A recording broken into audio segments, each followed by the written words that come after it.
और इधर कोरोना की दूसरी लहर के कमजोर पड़ने के कुछ दिन बाद मध्य प्रदेश में एक बार फिर से कोरोना के केसेस बढ़ रहे हैं।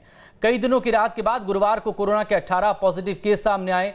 पन्ना और इंदौर में ज्यादा लोग मिले हैं। बढ़ते संक्रमण को देखते हुए मुख्यमंत्री ने पन्ना जिले में कंटेनमेंट जोन बनाकर कॉन्टैक्ट ट्रेसिंग कर हालात काबू में करने के निर्देश दिए हैं।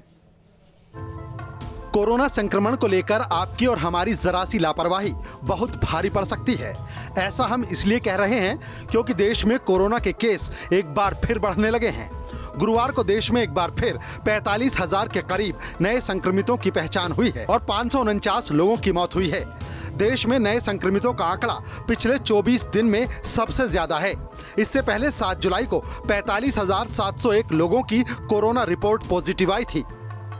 बात करें मध्य प्रदेश की तो यहाँ कुछ दिन की राहत के बाद फिर मरीजों की संख्या बढ़ रही है। हालांकि ये बढ़त मामूली है, लेकिन वक्त रहते हम संभले नहीं तो हालात बेकाबू हो सकते हैं। 27 और 28 जुलाई को 11 तो 29 जुलाई को 18 नए केस सामने आए हैं। एक ही दिन में 7 मरीज बढ़ गए। इंदौर में 7 और पन्ना में 4 मरीज मिले हैं, जबकि भोपाल और ग्वालियर में 2-2 नए संक्रमितों की पुष्टि हुई है। 28 जुलाई को कोरोना से एक संक्रमित की जान भी गई है। संक्रमितों का ये आंकड़ा भले ही बहुत कम है, लेकिन कहीं न कहीं ये तीसरी लहर की तरफ इशारा भी कर रही है, क्योंकि केरल और महाराष्ट्र समेत अन्य राज्यों में इसी तरह से धीरे धीरे मरीज बढ़कर अब हजारों की संख्या में पहुंच गए हैं। बढ़ते संक्रमण को देखते हुए खुद सीएम शिवराज सिंह चौहान अलर्ट हैं। चिंता जाहिर करते हुए सीएम शिवराज ने कल ट्वीट भी किया है। अपने ट्वीट में सीएम ने लिखा है कि इंदौर जिले में कोविड-19 के 7 पॉजिटिव केस आए हैं। मैंने प्रशासन को सतर्क रहने के निर्देश दिए हैं। वहां के नागरिकों से भी मैं विनम्र अनुरोध करता हूं कि अगर हमने जरा सी भी असावधानी रखी तो परिस्थितियों को बदलने में देर नहीं लगेगी। इसीलिए सजग रहें और गाइडलाइंस का पालन करते रहें। मध्य प्रदेश में दूसरे वेव में कोरोना का जो आतंक नजर आया, उसे देखते हुए सीएम की चिंता लाजमी है। लिहाजा एमपी को अब भी अलर्ट रहने की जरूरत है, क्योंकि एमपी अब लगभग अनलॉक हो चुका है। स्कूल, बाजार, सिनेमाघर, मॉल सब खुल चुके हैं। साथ ही उपचुनाव को लेकर सियासी हलचल भी बढ़ रही है।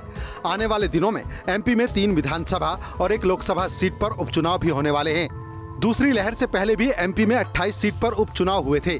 तब चुनावी दौरों की वजह से काफी भीड़ इकट्ठा हुई थी। अब 4 सीट पर उपचुनाव के लिए सियासी दौरे बढ़ रहे हैं। लोग भी सोशल डिस्टेंसिंग और मास्क को लेकर लापरवाह हो रहे हैं। एक्सपर्ट तीसरी लहर को लेकर पहले ही चेतावनी दे चुके हैं। एमपी में अभी करीब 6% लोगों को ही वैक्सीन के दोनों डोज लग पाए हैं। संक्रमण की बढ़ रही रफ्तार को रोकने के लिए न केवल शासन प्रशासन बल्कि आम लोगों को भी अपनी जिम्मेदारी निभानी होगी, क्योंकि दूसरी लहर से पहले की गई लापरवाही का अंजाम हम सब देख चुके हैं। न्यूज स्टेट भी आपसे वैक्सीनेशन करवाने, मास्क लगाने और सामाजिक दूरी बनाए रखने की अपील करता है। Team news state.